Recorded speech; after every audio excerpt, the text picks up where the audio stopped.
Broadcasting from Slough. Streaming around the world. This is Mark Denholm on Atom Radio. Atom Radio. Oh, yeah. Playing the music you want to hear. The podcast. AtomRadio.co.uk. Hello and welcome to episode 165 of the Atom Radio podcast and the best bits of breakfast. I firstly apologise by saying that throughout the podcast you will hear the varying stages of a cold, and indeed still now, in my voice. For that I do apologise. The good news is that while it's annoying having a cold, it did come back negative, so at least it's only a cold. Therefore, I manned up and I got on with it. You see, that's just me. Anyway, in the podcast this week, episode 165, the best bits of breakfast include bad driving and a possible reason behind it. We talked about love again because we didn't really solve it last week. Therefore, we spoke about love again. And we also covered microphone mishaps. And to be fair, it's not really a mishap, it's just stupidity.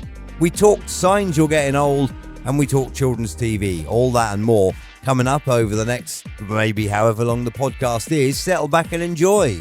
AtomRadio.co.uk. Atom Radio banging out the anthems. Morning, it's 6:15. It is Mark Denholm online, on mobile, on smart speaker. If you know someone who is a bad driver, it's not entirely their fault. It's been revealed that being a bad driver is, in part, a genetic trait. Mark Denholm on Atom Radio. Atom Radio. Mark Denholm on Atom Radio, online, on mobile, and on smart speaker. Banging out the anthems. Speaking of banging out the anthems, I happen to need to go to my local Asda on Saturday and on Sunday, and that'll be the 8th and 9th of January. All right, so a couple of weeks after Christmas, what do I hear? Christmas music. Unbelievably, on both days, they are still playing Christmas music. Why? Mark Denholm on Atom Radio. You know when somebody says, oh, it must have got lost in the post? There's absolutely no excuse about this at all. Dr. John Inge, who is a bishop, dared his friend to write him a letter with a slightly alternative address on it, right? Okay. Now, his friend wrote to him without knowing his address, and his friend wrote, the Lord Bishop and his sexy wife, Worcester.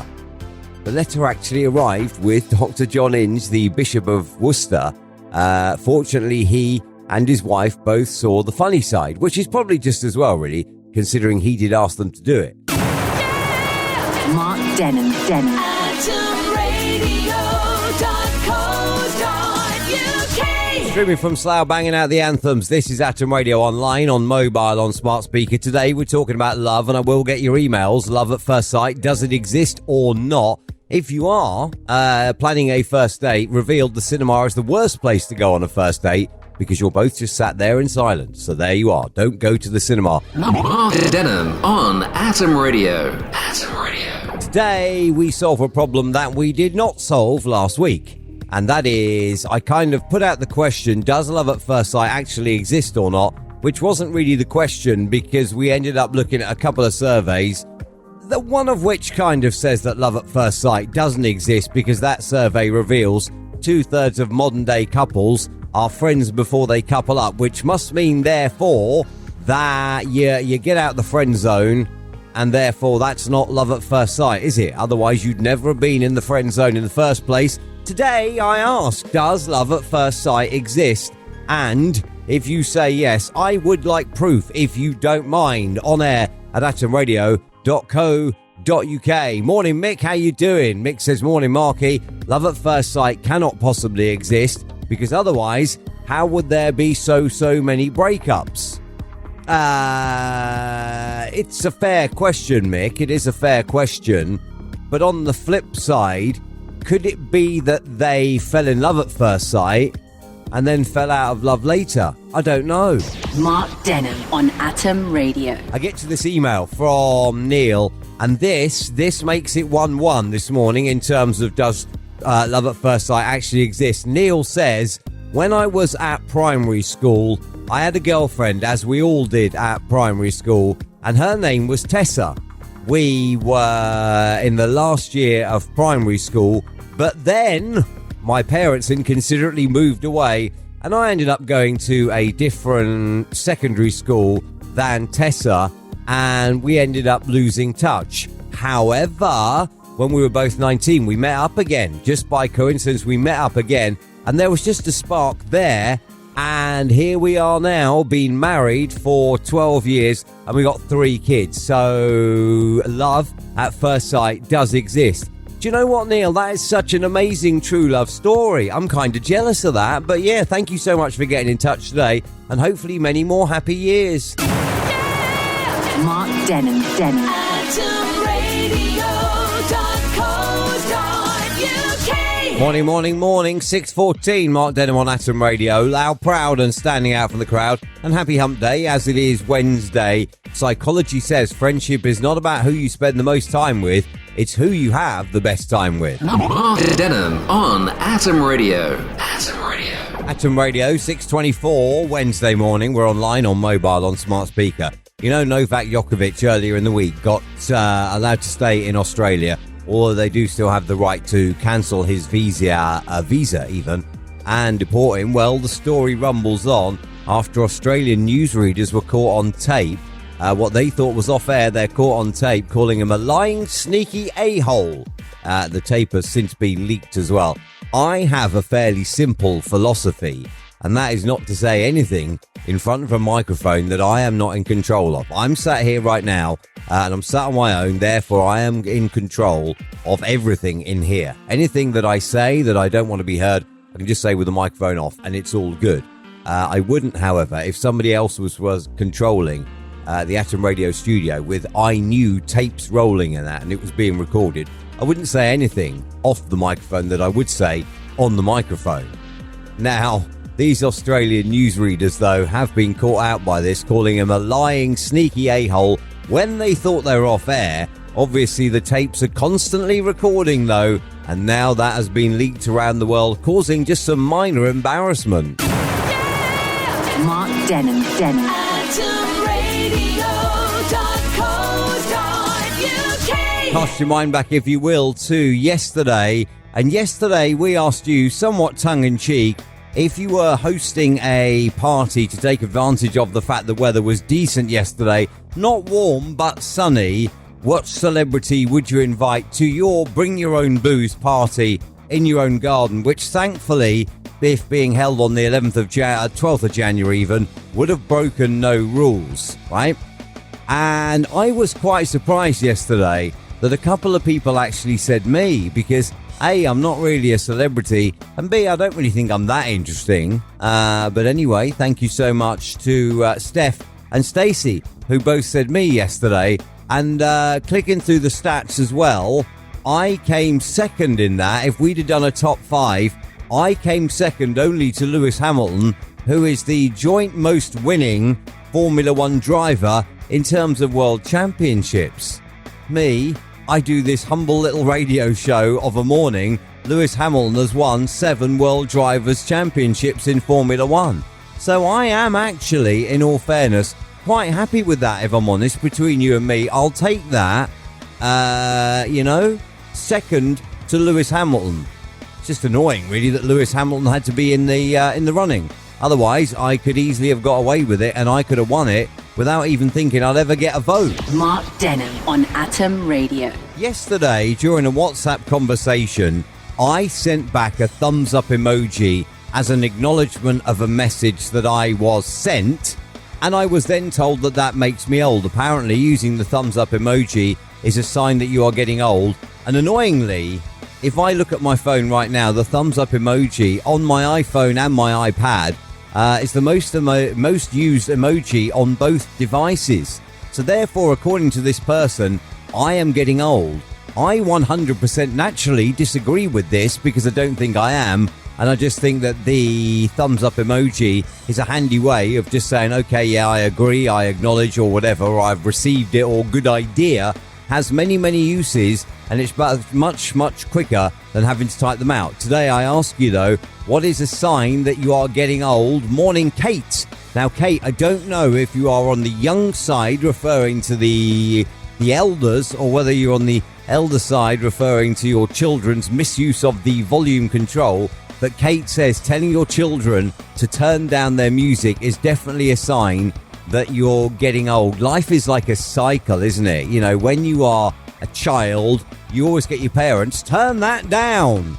And then in about 20 odd years time, 20, 25, 30 years time, it's the other way around, where you are the one saying, turn that down. It just goes round and round in a circle. Kate, I'm not sure whether you are on the receiving end of the message or whether you are on the giving end of the message, but turn that down is most definitely a sign that you are getting old, I suppose, when the music is just no good. No, that's one. I do hope, though, that there is nobody at all listening to this show who is thinking, turn that down. We do not turn down the anthems that we play on Atom Radio, like Robert Palmer. Mark Denham on Atom Radio. Atom Radio. Morning. Thursday, it's Mark Denham on breakfast on atomradio.co.uk. TuneIn Radio Box, Streamer, Smart Speaker, and iTunes Radio. One final one. Duncan says, you know you're getting old when you join the National Trust and put a window sticker in your car. Ah, yes. That is generally a sign of getting old, isn't it? When you have a National Trust sticker in your car window. Mark Denham. AtomRadio.co.uk. Today we talk about children's TV. As it's revealed, Melanie and Martina, the twins from Funhouse, are still cheerleading, and you can book them to come and do a private appearance, and they will bring their pom-poms and they will cheer. I want to know today what your favourite TV programme was as a child. And then this from Lucy is not really her favourite TV programme, but it is an issue of being a parent, and I agree with this, Lucy.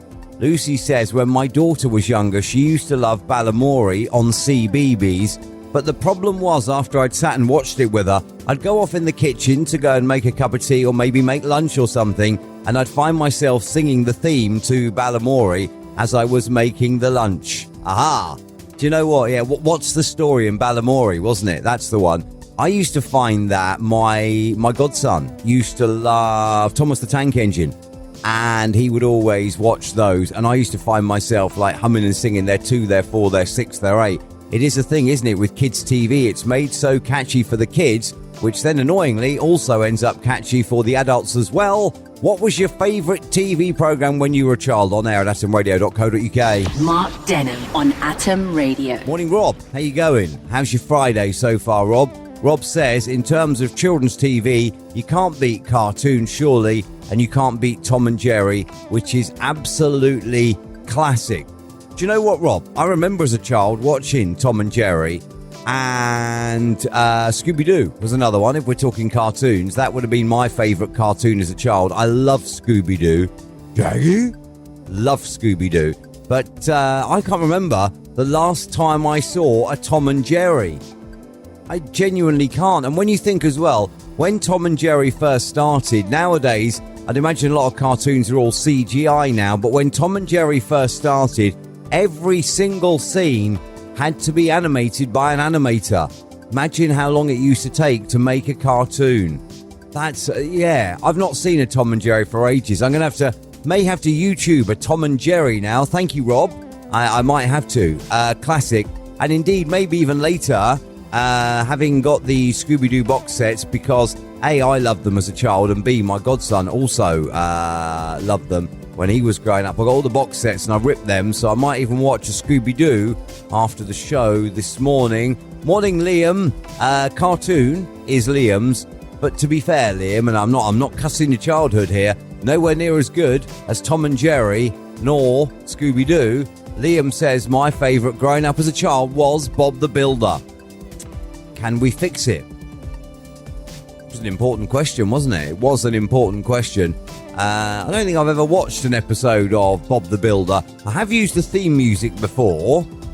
In a work environment, I've used the theme music, but I've never ever watched an episode of Bob the Builder. So yeah, Liam, I'm sorry, Liam, I don't want to cuss your children's TV thing, but I'm going with Rob with Tom and Jerry, or mine with Scooby-Doo. What was your favourite TV show as a child? On air at atomradio.co.uk. atomradio.co.uk. It's a bit of a sad admission, but when my godson was young, there was a place in Slough called Snakes and Ladders. It's now been demolished and replaced with Iceland and Iceland and B&M and everything, or Family Bargains or whatever it is. But this was like a children's soft play, and he was only maybe 2 at the time, and he always wanted me to run round it with him. And when I did run round there with him, like, bear in mind it's set for like children, that you have to crouch down to get under all the barriers and everything. I always imagined that I was in the funhouse. Just call me sad or whatever you want, but it was fun at the time, in my head anyway. So yeah, I don't know. My favourite children's TV programme, having had now even longer to think about it, I still think Scooby-Doo. And to be fair, I do watch the occasional Scooby-Doo now, although my godson was into Scooby-Doo when he was little, but my son is not really a Scooby-Doo fan at all. It's just not him. He's more of a Peppa Pig fan or Paw Patrol. That's more him. But anyway, thank you for checking out episode 165, the so-called best bits of Atom Radio's breakfast show this week. Atom Radio. Playing the music you want to hear. Hopefully next week, voice back to normal, Monday to Friday, 6 till 10 on The Breakfast Show on atomradio.co.uk. Tune in, Radio Box, Streamer, iTunes Radio, and your smart speaker too. Atom